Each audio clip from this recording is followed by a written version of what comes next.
আমি মাননীয় জেলা প্রশাসক ও জেলা ওয়াকফ উন্নয়ন কমিটির সম্মানিত সভাপতি জেলা প্রশাসক মহোদয়ের নির্দেশ ক্রমে আমি এখানে আজকে যে টাকা পাওয়া গিয়েছে, প্রাপ্ত হয়েছি আমরা, এটা আমি ওনার নির্দেশ ক্রমে আমি ঘোষণা করছি।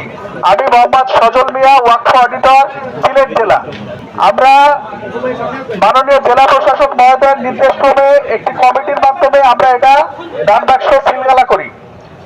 আমরা এখানে গত 18/6/26 তারিখে বিকাল 4টা নাগাদ আমরা এখানে সিলগালা করি কমিটির সদস্যবৃন্দ।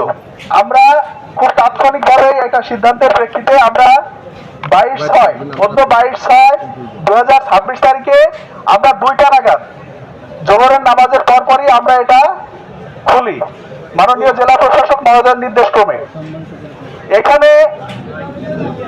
এখানে আমাদের প্রিন্ট মিডিয়ার ভাইয়েরা উপস্থিত ছিলেন, সিলেটের আপামর জনসাধারণ উপস্থিত ছিলেন, অতিরিক্ত জেলা ম্যাজিস্ট্রেট বৃন্দ ছিলেন, এখানে আমাদের সিলেট কালেক্টরেটের সকল ম্যাজিস্ট্রেট বৃন্দ, নির্বাহী ম্যাজিস্ট্রেট বৃন্দ, কর্মকর্তা কর্মচারীরা উপস্থিত ছিলেন। তো আমরা যে মোট পিতলের 3টি ড্যাগ, মোট 3টি পিতলের ড্যাগ এটা আমরা সিলগালা করেছিলাম। এছাড়া মহিলা ইবাদত থানার একটি ছোট দান বাক্স এটা আমরা সিলগালা করেছিলাম। এই 4টি আমরা সিলগালা করেছিলাম। এছাড়া আমরা জেলা প্রশাসনের তরফ থেকে আমরা 4টি এক্সট্রা দান বাক্স স্থাপন করেছিলাম।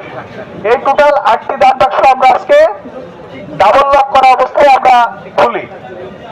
তো এতে মোট প্রাপ্ত টাকা হচ্ছে 17 লক্ষ নগদ টাকা, 17,65,549 টাকা, 17,65,549 টাকা। এছাড়া আমরা স্বর্ণালঙ্কার পেয়েছি 7 আনা, 7 আনা স্বর্ণালঙ্কার পেয়েছি। আমরা এটা আমাদের যে স্বর্ণকার আছে তাকে দিয়ে আপনাদের সামনে আমরা এটা পরিমাপ করেছি সবগুলো টুকরা। আমরা 7 আনা স্বর্ণ পেয়েছি।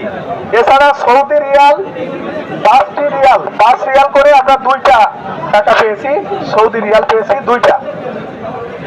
এটা আমাদের হযরত শাহজালাল রহমতুল্লাহ আলাইহির নামে সোনালী ব্যাংক কর্পোরেট শাখায়